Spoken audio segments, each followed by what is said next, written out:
Hey, what is up, guys? Welcome to another episode of Dr.NostalgiaGamer. Today I'm going to be doing my first review of a game I have been just so excited to pick up and I'm ready to play, The Legend of Zelda Breath of the Wild on the Wii U.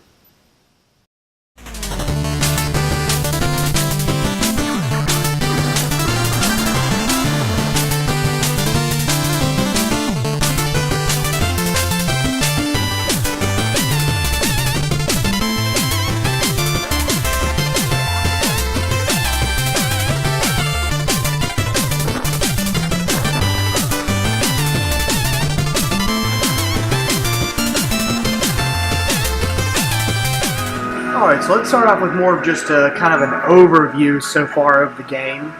So, you can see here we're playing as Link.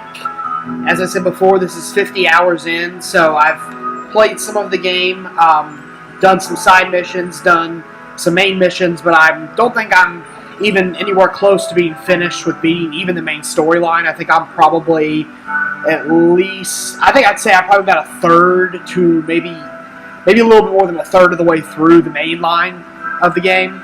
But anyway, so I'm just going to go over some quick basics here. So as you can see, the graphics are really beautiful. I'd heard a lot of people complain about the graphics, but I've been really super impressed with them.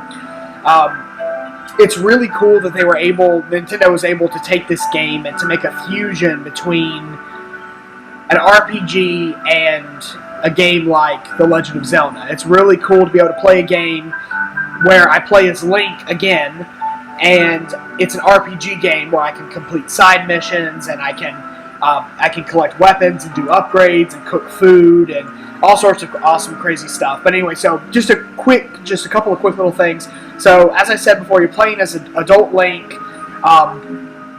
He has lost his memory. I'm going to try not to do a whole lot of spoilers, but he lost his memory and he woke up after a big epic battle with Ganon in which he lost. Princess Zelda managed to get someone to take him out and have him sealed in a tomb for 100 years where he would recover. Zelda then sealed Ganon inside of Hyrule Castle, and she has been in a century-long battle with him, fighting him off. And now that Link is awakened, he needs to do a couple of things in the game. Once again, I'm going to try not to go into too much, but he needs to win back the Divine Beast so that he can take on Ganon and defeat him. So that's kind of a basic on the storyline. Link has two main weapons in this game. He has his sword, or his melee weapon, in other words. He has a shield weapon, and he has a bow, which you can see here, and just like in most Zelda games, there are arrows with special abilities. I'm going to go ahead and go into kind of the main screen now. So this is the sort of the main kind of inventory screen.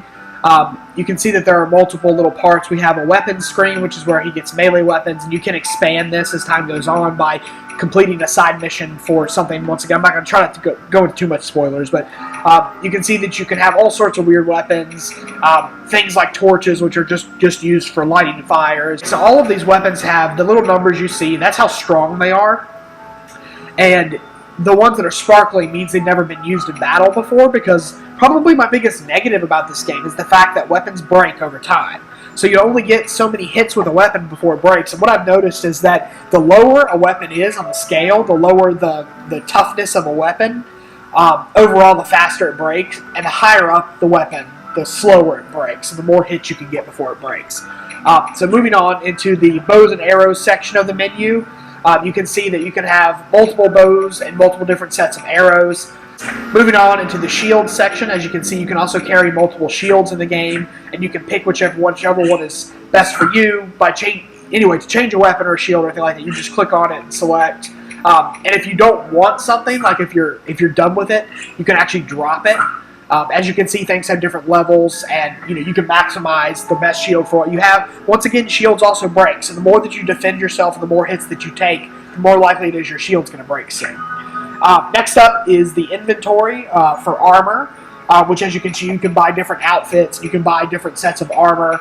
Right now I'm wearing what gives me the most strength, which is I'm wearing the Hylian hood with Hylian trousers, which both have been blessed by a fairy, so they are a little bit stronger than they used to be.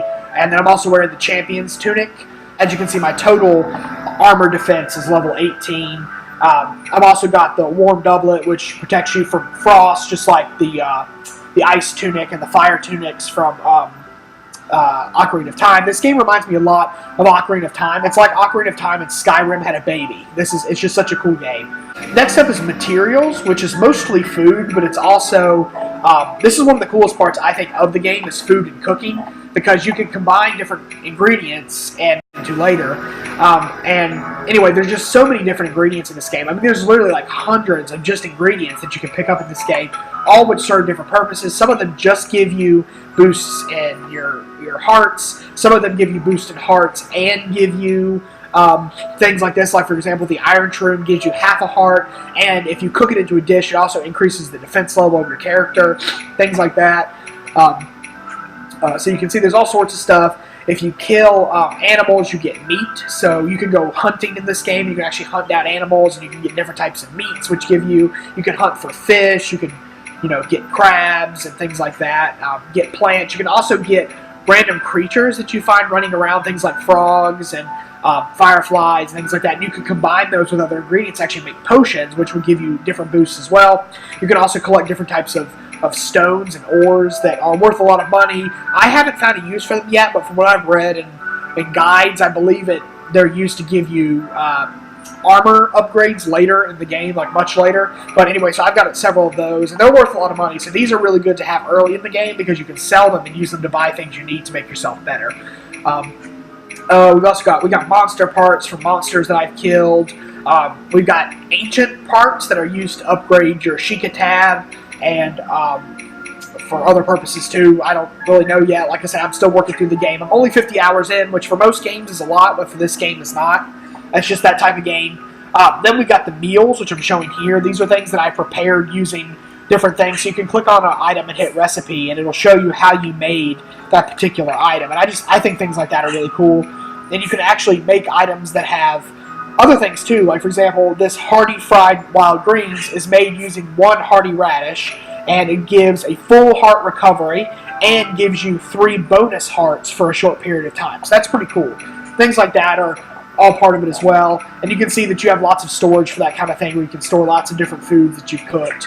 And then you've got key items, which are sort of like the items that you're given throughout the game. So you've got the Sheikah Slate, which is basically like a cool tablet. Apparently it's an old one. Anyway, I'm not going to go into detail about that because that's spoilers.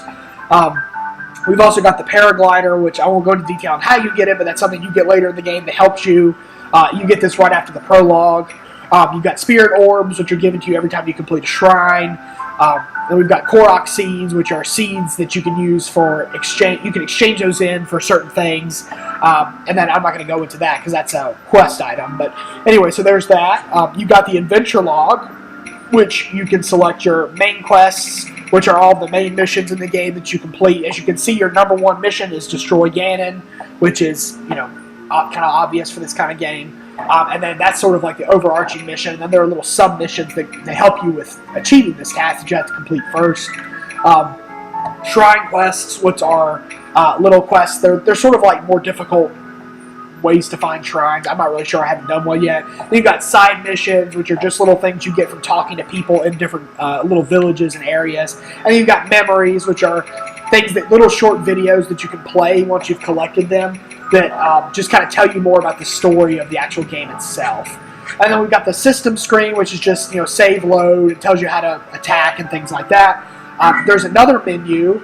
If we push the minus button on the Wii U gamepad, there's another menu, and this is the map. And this might be spoilers for some of you, so this is the map of the game, or at least what I've unlocked of it so far. But the map is significantly larger than what I've unlocked so far. And actually, funny enough, I'll try to show you guys. So this area right here is the entire prologue. Is this little area here. And trust me, after you've played the prologue, you'll feel like this area is gigantic. But then you start branching out and exploring, and you realize how big this map is. That little tiny place right there is where you play the first, maybe first hour, a couple of hours, depending on how fast you play through it, of the game. and then all of a sudden you've got all of this area to explore, and you can find shrines and things like that. There's just so much to this game, and it's just been so awesome. I love it so far. Alright, so I just want to kind of show off some of the graphics of this game. You can see how pretty it is, and this game does have weather. In the bottom right hand corner you can see the time of the day it is, as well as what kind of weather it's looking like for that day. So for example, today is kind of cloudy, so you can see that it's kind of dark over the land of Hyrule. But I mean, it's such a beautiful game. You can see the graphics here. I'm just trying to do kind of a quick little view of the area, and it's it's so pretty. And one of my favorite parts about this game is the fact that there's not a whole lot of loading screens. So this is the type of game where you see that huge mountain over there on the hill. Well, if I want to go climb it, I can do that right now. Like, I don't have to, go through 4, 5, 6 loading screens before I can do that. It's just a matter of going and doing it. It's beautiful, and you can see, I just wanted to show off some of the graphical capabilities. It does have some issues with frame rate. There are definitely frame rate problems in this game, but I've been told that that's ubiquitous between the Wii U and the Switch version. So, I mean, I think it's a beautiful game, and you know what? I'm okay with the frame rate issue because the game is so pretty. I don't even have a problem with it. But yeah, I mean, it's a beautiful game, and you can see your map is on the bottom right there. That little sort of purple colored thing, that's how loud your character's being. So when he walks, you can see that makes noise. If you're trying to sneak up on enemies or prey, that will make noise so that you can see how loud you're being. Above that is the temperature gauge. That's to let you know if your character is getting cold or whatnot, so that you know to switch armor types to make sure that you aren't going to take damage from being too hot or being too cold.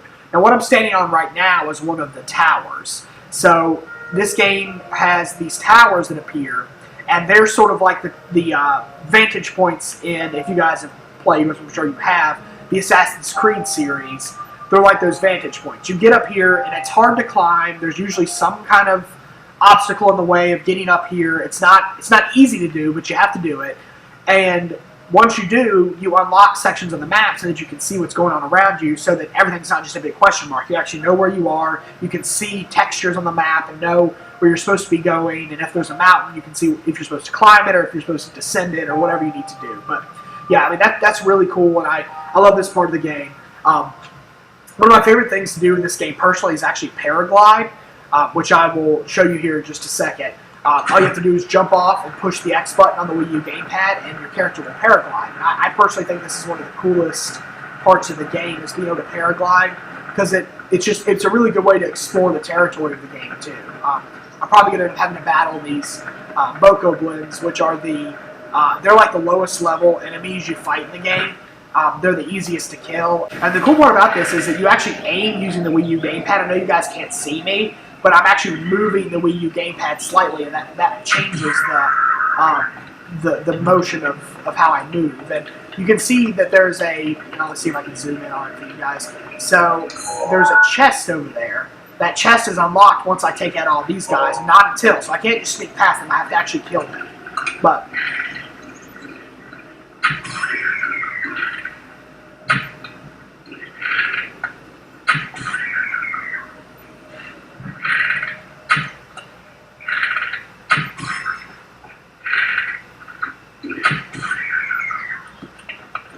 there we go. You can see the chest is being unlocked. And you can actually fast travel in this game too, so that's a really good feature considering how freaking huge this map is.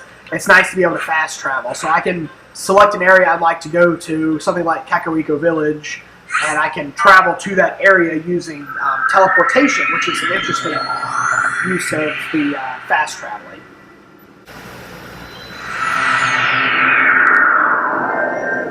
And there I am. So yeah, fast traveling is pretty cool. It's definitely a welcomed feature considering how large this map is. But yeah, so one other thing I wanted to mention, at least in this part of the review, is that you actually have different, what they call, I think they're called slate abilities, and they're little abilities that your character has. It's sort of almost like magic. So, for example, your character has the ability to do remote bombs, which actually I like, because I was never a huge fan in Ocarina of Time of having to go buy bombs and use them. So bombs just appear in this game. So if I select remote bomb, I can actually make a bomb out of like thin air, and then I can throw it and detonate it as I please. So that's a pretty cool feature. That's one of the power-ups. There's also magnesis. With magnesis, your character actually lifts magnetic objects, which I don't think there's any around me right now, so I can't really show you, but your Link can pick up magnetic objects and move them. Stasis is where you stop time. So with stasis, you can actually shoot different things, and they will actually freeze in time until you're ready to do something with them. And then you got cryognosis. Cryognosis is where you can actually create frozen areas in water. So I'm actually going to go do that now. I'm going to fly down here and show you guys that with this little lake down here. Let's see. I can make that and show you that. You can create little blocks of ice that grow, and you can also, and obviously you can also demolish them. So things like that. And then, let's see, what else do I have? I've also got the camera, which is probably the least cool of the features. All the camera does is let you take pictures of different things. One thing you can do is you can actually take photos of creatures in the game, and they will actually, you can also take, so for example, I can take a picture of that, and it will be a picture of an apple. So now if I want to find an apple, I can actually set my radar to tell me where the nearest apples are, and it will actually take me to them, which is a pretty cool little feature as well. That little green wheel you see off to the left, that's my stamina meter. That's actually one addition that they made to the game that I'm not a huge fan of. The stamina meter is how long you are capable of doing some sort of physical activity before Link gets too tired. The reason why I don't like this feature is because if you get too tired in the middle of doing an activity, Link just stops doing it, and it oftentimes leads to his death. So for example, if you're up really high up in the air and you're flying around with your paraglider and you end up losing your stamina, then Link will fall and he can get hurt and die. If you're swimming and your stamina meter goes down, then Link will drown and die. If you're fighting characters or running away from a really tough enemy and Link gets too tired, he'll run really slow and then oftentimes he'll die. So that's one thing I don't like. I'm not a huge fan of the stamina meter, and I'm not a big fan of the weapons being able to be broken. Those are probably my two most negative features of this game, although they don't ruin the game for me at all, because this game is just too good to be ruined by silly little things like that. So as far as cooking goes, that was probably one of the biggest complaints that a lot of people had with this game, was that the game didn't have a set tutorial just for cooking. You either had to buy a strategy guide, had to figure it out for yourself, or had to look it up online if you wanted to learn how to cook. So that's one of my favorite things to do in the game, is to actually cook, because it's pretty darn easy. So for example, all you have to do is you have to go to an item and you have to select hold. After you've held the item, you walk up to a fire that's been lit underneath a pot and you press cook. The vegetable or whatever dances and you get this cute little song, and then you get your item. As you can see, by cooking that, I managed to cook a hearty fried wild green, which gives me full recovery plus 5 extra maximum hearts, which is crazy. So that effectively, at this point in the game for me, would effectively double the number of hearts I have. But anyway, so cooking is one of my favorite things to do in the game. It's definitely a lot of fun, and it's a welcome addition. So this is the Dueling Peaks stable, and this is actually one of the features of the game that I was really excited to find out existed. If you come here and register a horse that you catch in the wild, which you do by sneaking up on it and jumping on its back and taming it, once you've done that, which is not easy to do, by the way, because you have to be very sneaky, and you also have to be careful on what you do, because if you mess up, the horse will kick you off. You can register your horse here for 20 rupees, and then wherever you go to a stable, that stable will have your horse ready for you. So I'm going to go grab my horse, whose name is Sadie, that I got, and I'm going to show you guys how that works, how the horse riding works, and it's just a really cool feature of this game. Okay, so here's my horse. This is Sadie. Really cool feature of the game. It's really, I didn't like it originally when I found out that you had to actually tame your own horse, and you have to pet your horse and stuff like that, which provides it with love, and your horse bonds to you as you pet it. And like I said, at first I wasn't excited about this feature. I thought it was kind of silly that I couldn't just buy a horse. There's something really rewarding about actually being able to jump on a wild horse tame it, and then have it name it and make it your own, where it follows all of your commands. But horses are a really good feature in this game because they make long trips a lot easier. Because your horse will actually follow paths, so you can see a path on the bottom right-hand side of the map there. My horse will follow that path. I'm not even doing anything right now. I'm not pushing any buttons. I'm not holding anything. I've actually sat my remote down, and yet my horse is still riding for me. And that's because the horse will actually follow the path. Just like Ipana in Ocarina of Time, you can sort of mush the horse, which you can do by pushing the A button, and you get these little spurs that form. And the spurs are what makes your horse go, sort of like the carrots on Ocarina of Time. And just like that game, if you use up all your carrots, or in this case, you use up all your spurs, your horse kind of stops and refuses to move until its stamina builds back up. So anyway, this is a really cool feature of the game, and it definitely makes traveling a lot nicer because you can just look around and you can just observe your surroundings and enjoy getting to see the beauties of this game and not having to worry about traveling or paying attention to what you're doing, unless of course you come across an enemy. But overall, it's such a beautiful way, and it's such a cool way to travel. Definitely a welcomed addition to the game, and I'm excited that it's a part of it, and I'm glad now that I figured it all out that I've learned how to do it, that I've trained my own horse, because it makes traveling a breeze.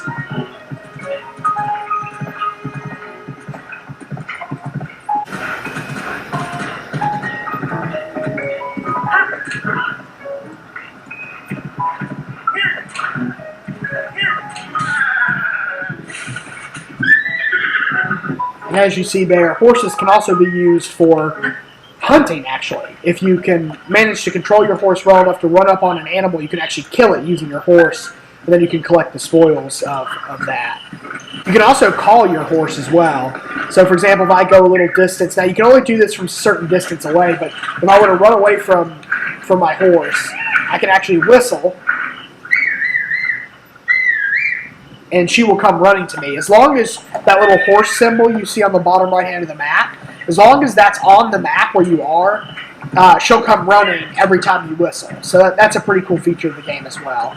Otherwise, if she's not on the map, you either have to travel to her and find her, or you have to go to your nearest stable and get her to be given to you that way. So as you can see, Link's cold right now, and he's actually losing health, and that's because, as you can see on the meter on the bottom right-hand corner, it's a little bit too cold for him in his current outfit. So when that happens, there's two options. You can either eat foods that give you cold resistance, such as I don't know if I have anything made nearby, but there's a spicy pepper dishes that help your character prevent being frostbitten, basically. Or the other option is to actually change your clothes, which is probably the easiest option because you don't have to waste any items. So, for example, I can switch to the warm doublet, and you can see that he goes from doing that little frigid stance he was in to being fine. Now all of a sudden he's okay. You can see he's no longer shivering, and he'll no longer lose health at this point either. Alright guys, well that's it for this episode of Dr. Nostalgia Gamer. I hope you guys enjoyed it. I had a great time reviewing this game for you guys. Honestly, I tried to speed through this review because I want to get back to playing the game again, because this game has just been so much fun, and it's so awesome, and I'm just so epically in love with this game. I feel the same way about this game as I do Skyrim. When I first played that game, I just fell in love with it, and I haven't felt that way in a while, but this game has definitely, made me feel that way again. So I'm really excited to own this game. I'm so thankful to my wife that she bought it for me. I'm definitely planning to do some more reviews later, as sort of step-by-step reviews as I go through the game, just to see if my opinion of the game changes. But as of now, I would definitely give the game easily a 10 out of 10. This game's amazing. I'm so excited to own it, and I'm so happy.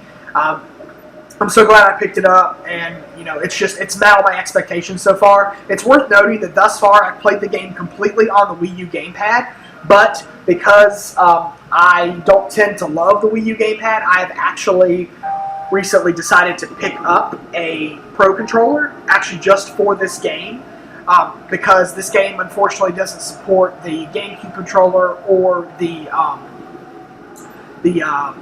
Pro controller that plugs into the bottom of the Wiimote. It doesn't support that either. It only supports the Pro controller, which is unfortunate, but I'm going to pick up a Pro controller just for this game. which probably in my next review I'll have it and be doing a little bit over. I might make a comment or two about that. But anyway, so this review's been awesome. I hope you guys enjoyed it. Once again, 10 out of 10 game. If you don't own this game yet, please, dear God, go buy this game. If you own a Wii U, you have no excuse not to own this game. You need to go buy it. If you own a Switch, no excuse. You need to have this game. If you don't own either, there's still no freaking excuse. You need to go buy a Wii U or a Switch, and you need to play this freaking game because it's just amazing. I didn't feel that it was worth going to buy a Switch just to play this game. And I'm glad I didn't because the game is beautiful and fun, just as fun on the Wii U as it is on the Switch. And, you know, like I said, I'm excited I didn't go blow $400 or $500 on the Switch just for this one game. But, I mean, it's awesome. It does great on the Wii U. It's by far the best Wii U game I've ever played. Not that I had that many, but I've read reviews and seen reviews of games, and I'm sorry, but this game just kicks the crap out of all of them. It's amazing. Anyway, I hope you guys enjoyed the review. If you did, I hope you guys will leave a like, a comment, and we'll push that subscribe button. Anyway, that's it for me. This is Dr. NostalgiaGamer, and I'll catch you guys next time.